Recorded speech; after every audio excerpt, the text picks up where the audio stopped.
নমস্কার বন্ধুরা, তোমাদের সবাইকে স্বাগত জানিয়ে আজকের ভিডিওটি শুরু করছি। মা আজকে রান্না করবে ভেটকি বোলার তরকারি।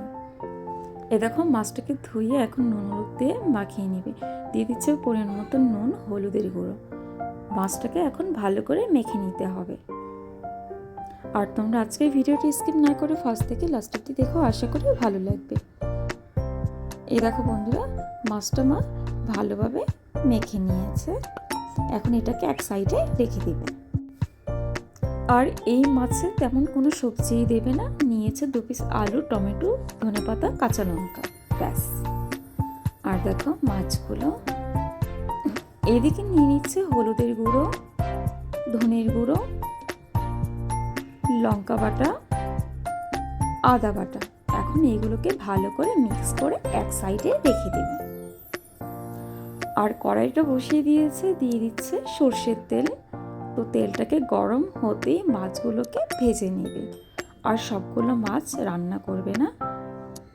দিয়ে দিচ্ছে সামান্য একটু নুন, যাতে মাছগুলো লেগে না যায়। তো মা এখন এক এক করে 3 পিস দিয়ে দিয়েছে। তো মাছগুলোকে একটু ভালোভাবে ভেজে নেবে।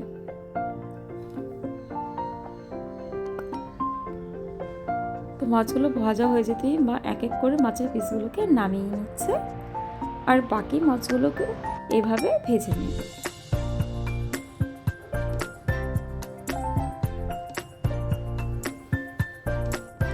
আর বন্ধুরা, এই তেলেই রান্নাটা করে নেবে, যেহেতু তার জন্য আরেকটু তেল অ্যাড করে নিয়েছে।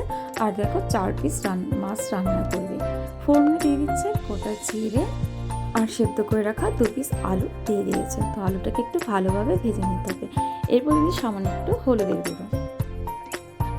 তো বন্ধুরা দেখো, আলুটা ভাজা হয়ে যেতে দিয়ে দিচ্ছে মশলাগুলোকে একটু ভালো করে কষিয়ে নিতে হবে, যেহেতু মশলার মধ্যে জল রয়েছে। তো সামান্য একটু কষে আসলে দিয়ে দিবে কেটে রাখা টমেটোর পিসগুলো। তো টমেটোর পিসগুলোকে দিয়েও একটু ভালো করে কষিয়ে নিলে তরকারির ঝোলটা খেতে দুর্দান্ত হবে। দিয়ে দিচ্ছে স্বাদ মতো নুন। আর দেখো বন্ধুরা, মশলাটা প্রায় কষিয়ে এসছে। তো দিয়ে দিচ্ছে পরিমাণ মতো জল। এখন আর অল্প জল দিয়ে কষানোর ব্যাপার নেই, একদম দিয়ে দিচ্ছে যতটুকু ঝোল রাখবে ততটুকু পরিমাণে জল দিয়ে দিয়েছে। তো এটাতে বেশি একটা ঝোল লাগবে না।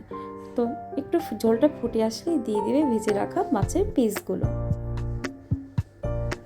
যেহেতু ভেটকি ভোলার মানে কারি টাইপের করবে, তো তার জন্য বেশি একটা ঝোল রাখিনি।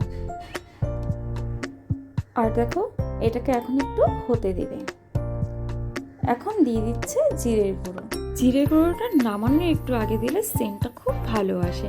আর এখন দিয়ে দিবে একটা কাঁচা লঙ্কা, তা আবার চিড়ে দিয়েছে। আর দিয়ে দিচ্ছে ধনেপাতা কুচি। তো ধনেপাতা কুচি দিয়ে একটু ফুটেই নামিয়ে নেবে।